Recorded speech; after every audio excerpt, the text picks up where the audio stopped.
Hi everyone. Today we're going to talk about scientific notation. Now, we did the investigation, and these are just kind of the notes to summarize everything that we did.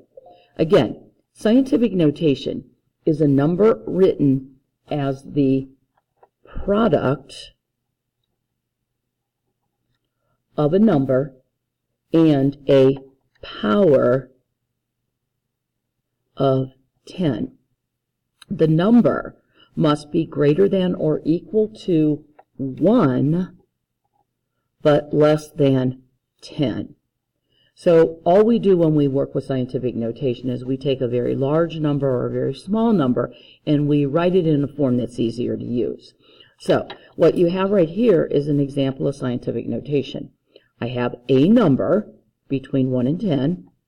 You can have as many numbers after the decimal point. That doesn't matter. And then I have a power of 10.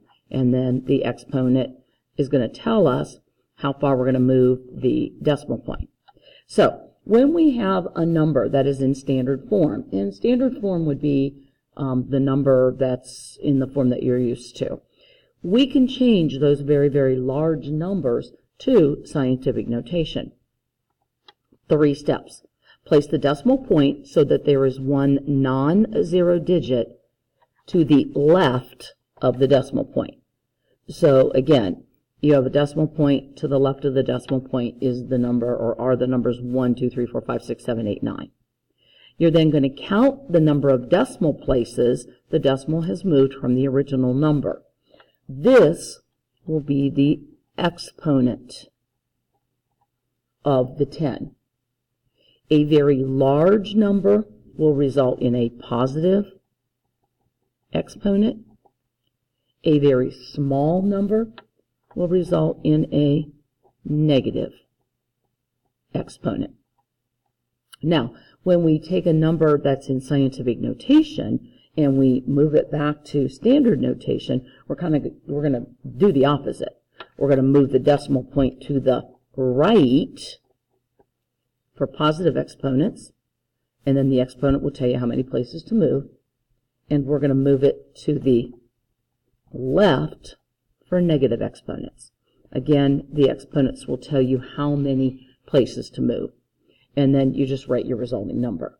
Okay, so let's go through here and practice a couple of them. Notice your first one. Here again, this is a very large number, so I'm going to start at the very end of the number, and I'm just going to count until I get to one number in front of the decimal point. So 1, 2, 3, 4, 5, 6, 7, 8, 9, 10, 11, 12, 13. Now, when you write out scientific notation, you don't have to include zeros, but you do have to include all numbers that are behind that decimal point. So I'm going to write this as 2.385 times 10 to the 13th power. Count the number of decimal places until you get to one number in front of that decimal point. All right, next one. Again, 1, 2, 3, 4, 5, 6, 7, 8, 9, 10, 11. 5.4367 times 10 to the 11th. Again, I don't add the zeros, but I do have to include every number. Now, those two examples are for very large. Notice I have positive exponents. Notice that the next two are very, very small numbers. So what I'm going to be doing this time is I am going to have to now move my decimal point again so that I only have one number in front of the decimal point. So 1, 2, 3, 4, 5, 6, 7, 8. And again, whatever numbers are behind that, I have to include it. Now, because this is a decimal, and because when I moved it to the right, I'm now going to have a negative exponent. I moved it 8 places, so it is 2.01 times 10 to the negative 8. All right, and then your last example, 1, 2, 3, 4, 5, 6, 7, 6.78 times 10 to the negative 7th power. So again, when I convert a standard number to scientific notation, I'm going to move it to the left. When I'm going to go a very, very small number, I'm going to go to the right. Now, to move backwards or to convert to standard notation, I'm going to just do the opposite. This is positive, and since this is positive, I'm going to move that decimal point to the right, and I need to move it 10 places.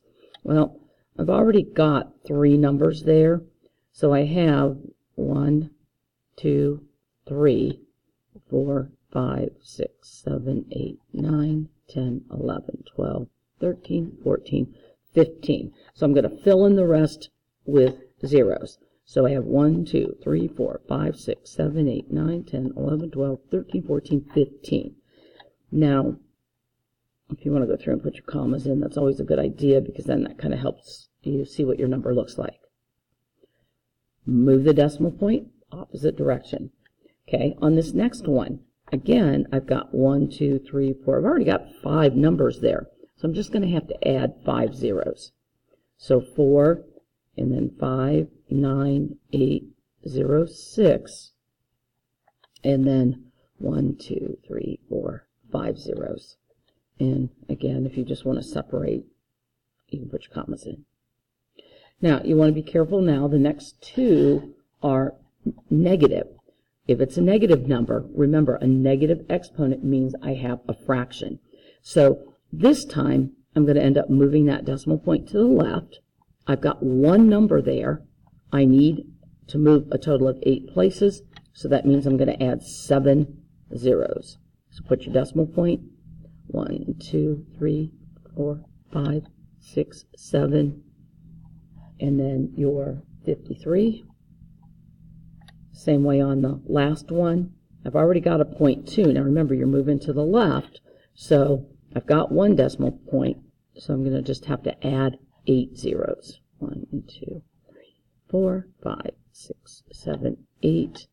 And then you have to write all of the numbers that are listed there. All right, that's scientific notation.